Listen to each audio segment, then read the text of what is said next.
naman. Ngayon, pag kumakain ako, parang sa 100%, mga 30% na nilo ko. Hindi mo na perfect.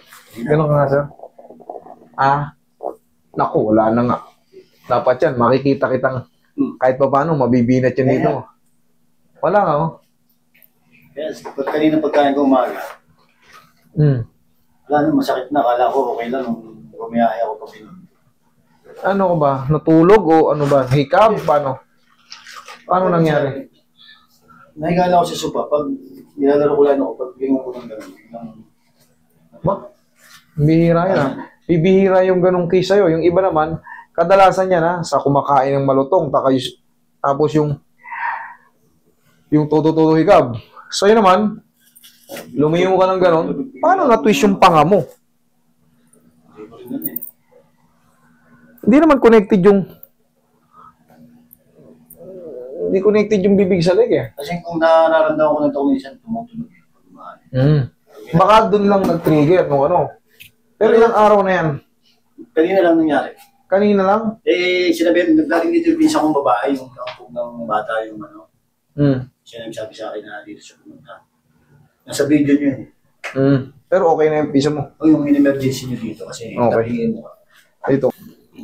Sige, pwede kayo mag-video. Sige nga.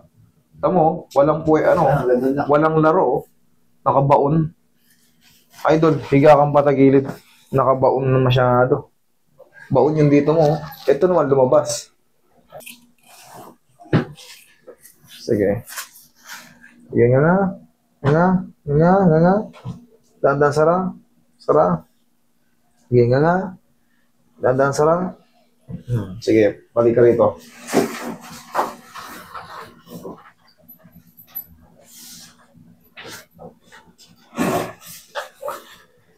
Sige nga malaki. Dandan sara. Sige nga malaki ba?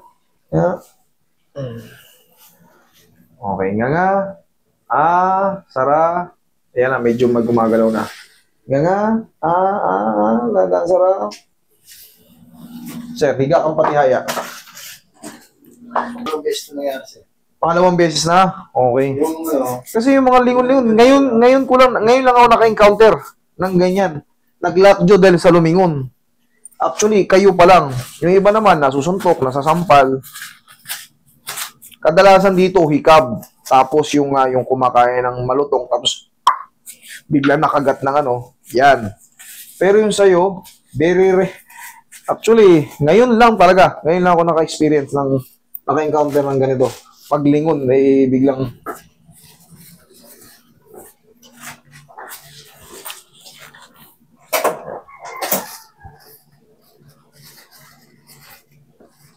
parang madalas na parang manalagan. Sige, sir.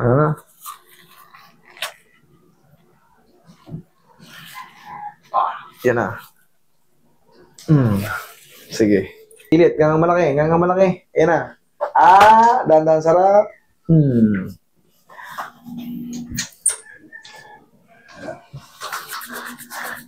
Medyo malaki na. Ngayon, ang gagawin mo, mag-take ka ngayon ng saan ka ba ano ka bang komportable? Kape, Milo, gatas, tsaka Gatas, okay. Mamaya pag uwi mo sa bahay nyo, mag-take ka ng gatas yung mainit-init. Tapos lalaruin mo muna siya, huwag mo munang inumin. Parang i-hot compress mo sa loob para kumalma yung mga muscle. Yung pterygoid muscle mo, tsaka muscular muscle mo, pag na-hot compress siya, unti-unti mo na ngayon, kahit pa paano, ganinin mo. Okay, sara, ako naman.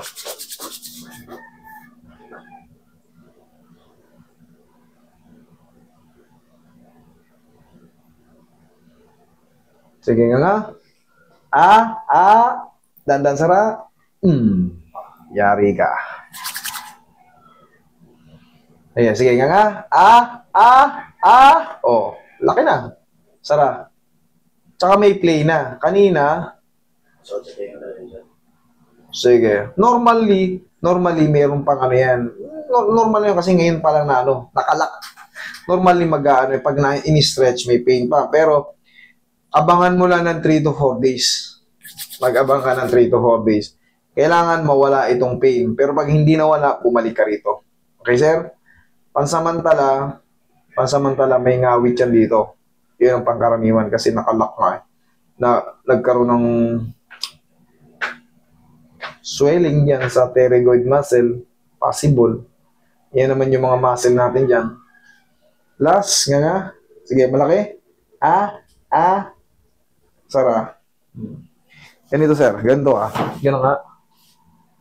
Ayan, maluwag na eh. Sara. One more. Sara. Okay, meron na siyang play. Meron na siyang, hindi na, tingnan mo. Isubo mo yung daliri mo. Tingnan mo. Lumuwag. Okay. Ngayon, 3 to 4 days, sir. Hayaan mo lang muna mag-relax yung muscle mo. Tapos, pag uwi mo nga, gatas ka, di ba mo? Huwag mo munang inumin yung mainit siya. Tapos, ganun-ganunin mo. Okay, tapos, 3 to 4 days, pag meron ba, Tuesday, madali lang naman yan, kahit wala ka ng bayaran sa akin. Ang mahalaga, sundin lang muna natin yung proseso. Ang mahalaga na, tatanggal na yung lock ng idol. Okay? Sige, thank you.